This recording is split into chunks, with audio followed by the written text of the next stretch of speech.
నమస్తే, welcome to our channel. నేను పద్మిని. సౌర కుటుంబంలో కేంద్ర బిందువు సూర్యుడు. అన్ని గ్రహాల్లోకెల్లా రారాజు రవి అని అంటూ ఉంటారు.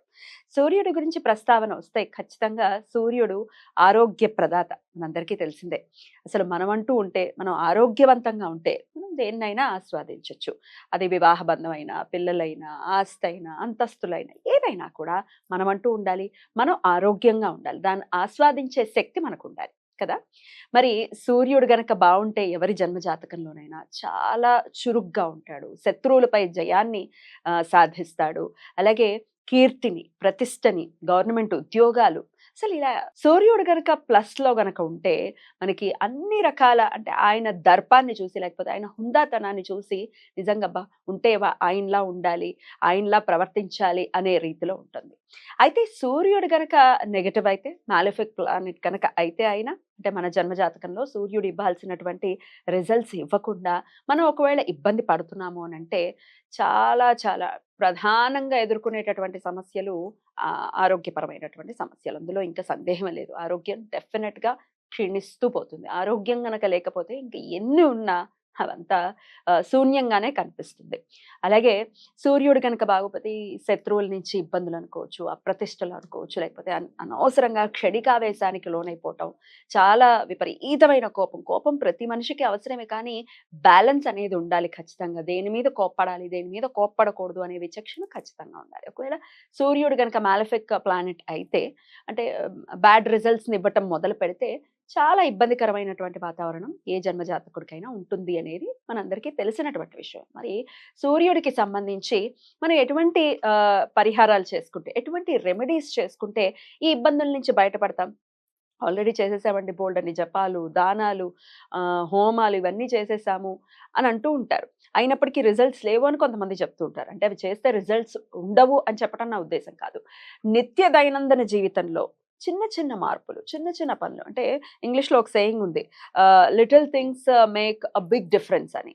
సో చిన్న చిన్న పనులు డెఫినిట్‌గా చాలా డిఫరెన్స్‌నయితే చూపిస్తూ ఉంటాయి. సో అలా కొన్ని ఇవాళ ఒక 26 చిన్న చిన్న పరిహారాలు అంటే ఎక్కువ ఖర్చుతో కూడుకున్నవి కాకుండా మనం చక్కగా చేసుకునే విధంగా ఒక 26 పరిహారాలు ఈరోజు అవేంటో మనం చూద్దాము. అవి నేను మీకు చెప్పేటటువంటి ప్రయత్నం చేస్తాను. ఖచ్చితంగా అవి అంటే 26 కాదు, అందులో ఎన్నో కొన్ని ఆచరించడం మొదలుపెట్టండి. సూర్య అనుగ్రహాన్ని ఖచ్చితంగా పొందేటటువంటి పరిస్థితి ఉంటాయి అని చెప్పి కొన్ని ప్రామాణిక గ్రంథాలు కూడా చెప్తున్నాయి కాబట్టి మరి ఇంతకీ ఆ 26 పరిహారాలేంటో ఇప్పుడు చూద్దాం. నంబర్ 1, నల్ల ఆవుని పెంచండి. అయ్యబాబోయ్! నల్ల ఆవుని పెంచాలా? ఏదో కుక్కలు, పిల్లులు అంటే పర్వాలేదు గానీ, ఆవుల్ని ఎలా పెంచుతామని ఖచ్చితంగా కంగారు పడిపోతారు. Where there is a will there is a way. First అసలు ఆలోచించండి, మనం పెంచగలమా?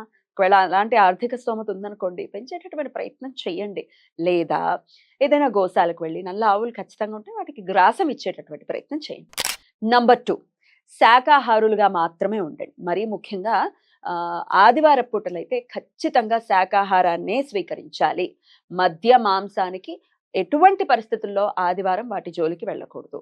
అలాగే ఎంత వీలైతే అంత శాకాహారులుగా ఉండేటటువంటి ప్రయత్నం చేయండి.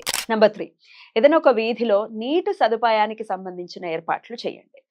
లేకపోతే ఈ పక్షులకి, లేకపోతే కుక్కలకి వీటికి నీళ్ళవి పోసి పెడుతూ ఉంటారు చాలా మంది కూడా. వాళ్ళ అంటే మొక్కలుండే దగ్గర బయట గేట్ బయట పెడుతూ ఉంటారు. సదుపాయాన్ని కల్పిస్తూ ఉంటారు. అట్లాంటిది కానీ, లేకపోతే పంపుని ఏర్పాటు చేయటం గానీ, అసలు వాటర్ ఏర్పాటు చేసేటటువంటి ప్రయత్నం చేయండి ఒక వీధిలో.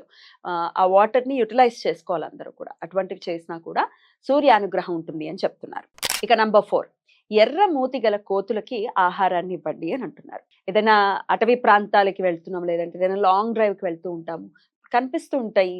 కోతులు అవి కనిపిస్తూ ఉంటాయి గదా! ఎర్ర మూతి గల కోతులకి ఖచ్చితంగా ఆహారాన్ని ఇచ్చేటటువంటి ప్రయత్నం చేయండి.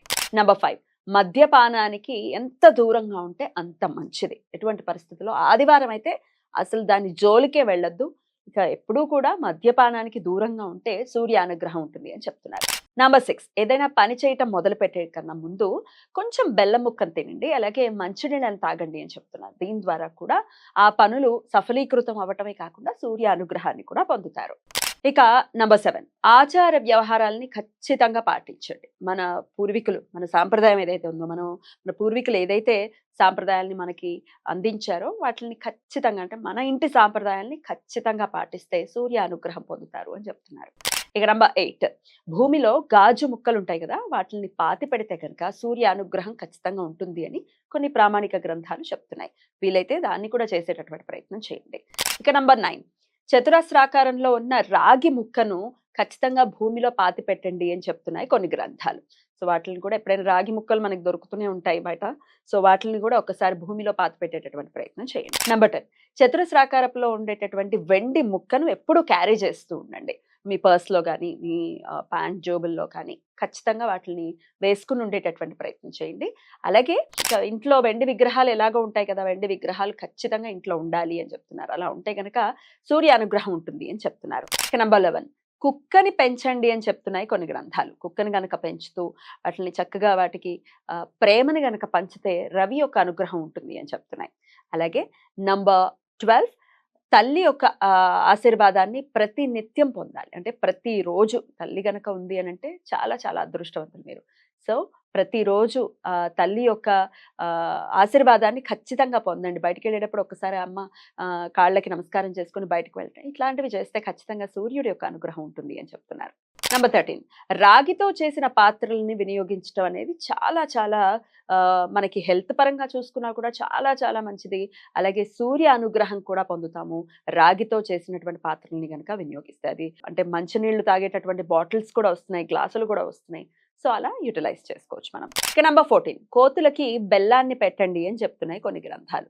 సో ఎక్కడైనా ఇంటి దగ్గరికి కూడా అప్పుడప్పుడు వస్తూ ఉంటాయి. వాటిని తరిమేస్తూ, వాటిని కొట్టేస్తూ, వాటిని చూసి మనం భయపడిపోయి వాటిని బెదరగొట్టేసి వాటిని కొట్టేయటం కాకుండా ఎంతో కొంత బెల్లం ఇచ్చేటటువంటి ప్రయత్నం చేయండి. తద్వారా సూర్య అనుగ్రహాన్ని పొందుతారు అని చెప్తున్నారు. నంబర్ 15, దేనిని కూడా ఉచితంగా తీసుకోవద్దు అని చెప్తున్నారు. అబ్బా వచ్చింది కదా ఫ్రీగా అని చెప్పి దేనిని ఎటువంటి పరిస్థితుల్లో ఉచితంగా తీసుకోకండి.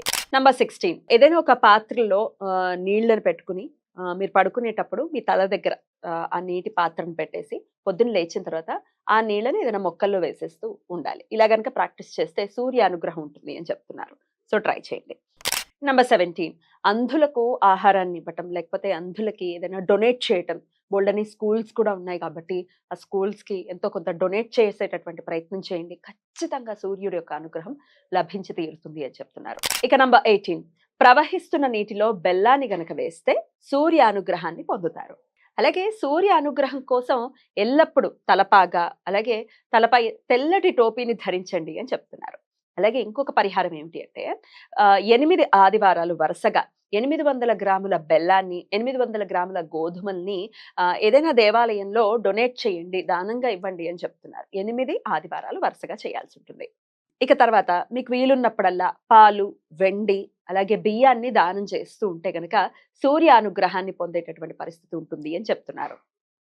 అలాగే నీలము, నలుపు ఈ 2 కలర్స్‌ని ఎంత వీలైతే అంత అవాయిడ్ చేయడం అనేది చాలా మంచిది. సూర్య అనుగ్రహం మీకు కావాలి అనుకుంటే నీలాన్ని, నలుపుని కొంత అవాయిడ్ చేసేటటువంటి ప్రయత్నం చేయండి. అలాగే బీదవారిని ఆదరించడం అనేది ఖచ్చితంగా చెయ్యాలి. లేని వాళ్ళు కదా అని వాళ్ళని చులకనగా మాట్లాడటం గాని, అంటే మన ఇంట్లో పని చేస్తూ ఉంటారు కొంతమంది. వాళ్ళని చులకనగా మాట్లాడటం, లేకపోతే బయట యాచకులుంటారు వాళ్ళని చీత్కరించుకోవడం, ఇట్లాంటివి అస్సలు చేయకుండా మీరు ఆదరించడం ఎప్పుడైతే మొదలు పెడతారో సూర్య అనుగ్రహం ఖచ్చితంగా కలుగుతుంది. అలాగే ఏదైనా గుడికి కొబ్బరి నూనెని గనక మనం దానం చేస్తే ఆ సూర్యుడి యొక్క అనుగ్రహం ఖచ్చితంగా కలుగుతుంది అని చెప్తున్నారు. సో ఇవన్నీ మనం చేయదగిన విషయాలే కదా! ఇవేం పెద్ద ఖర్చుతో కూడుకున్నటువంటి విషయాలు కాదు. అన్నీ చేయాల్సిన అవసరం కూడా లేదు. ఎప్పుడైనా ఒక 2, 3 మనకి వీలైంది. బీదవారిని ఆదరించడం దానికైతే అసలు ఖర్చే అవసరం లేదు. దీనికి ప్రేమని ఖర్చు పెట్టాల్సి ఉంటుంది. మన మనసులో ఉన్నటువంటి ప్రేమను ఖర్చు పెట్టాల్సి ఉంటుంది. సో ఖచ్చితంగా ఇవి చేద్దాం. చిన్న చిన్న పరిహారాలు కాబట్టి ఇవి చేస్తూ డెఫినిట్‌గా ఇవి మన రొటీన్ అంటే డైలీ రొటీన్ లైఫ్‌లో గనక వీటిల్ని చేయటం అలవాటు చేసుకుంటే ఎంతో కొంత మార్పు అనేది ఖచ్చితంగా వస్తుంది. సూర్య అనుగ్రహం కోసం అర్ఘ్యం ప్రతిరోజు కూడా సూర్యుడికి అర్ఘ్యం గనక ఇస్తే ఆయన సంతుష్టి చెందుతాడు అనేది మనకు తెలిసినటువంటి విషయం. ప్రతిరోజు నమస్కారాలంటే కూడా ఆయనకి చాలా చాలా ఇష్టం. ఒకసారి గ్రాటిట్యూడ్‌ని చూపించడమే నమస్కారం చేయటం అంటే. ఖచ్చితంగా ఆయనకి నమస్కరిస్తూ ఖచ్చితంగా మా జీవితాల్లో మార్పునివ్వు తండ్రి, ఆరోగ్యాన్నివ్వు, అలాగే ఉద్యోగానికి సంబంధించి బోలెడంత ఇబ్బందుల్ని ఎదుర్కొంటున్నాం. ఉద్యోగం ఉన్నా ఆ పరిసర ప్రాంతాల్లో చాలా ఇబ్బందుల్ని ఫేస్ చేస్తూ ఉంటాం. హైయర్ అథారిటీస్ నుంచి ఇబ్బందులు, కలీగ్స్ నుంచి ఇబ్బందులు ఇవన్నీ కూడా చూస్తూ ఉంటాం. వీటన్నిటి నుంచి అధిగమించేటటువంటి ధైర్యము, అలాగే ఆ సమస్యల నుంచి బయటపడే అనేటటువంటి పరిస్థితి సూర్యుడు మనకు అందిస్తాడు కాబట్టి, ఈ చిన్న చిన్న పరిహారాలు చేసుకుని ఖచ్చితంగా వాటి నుంచి బయటపడి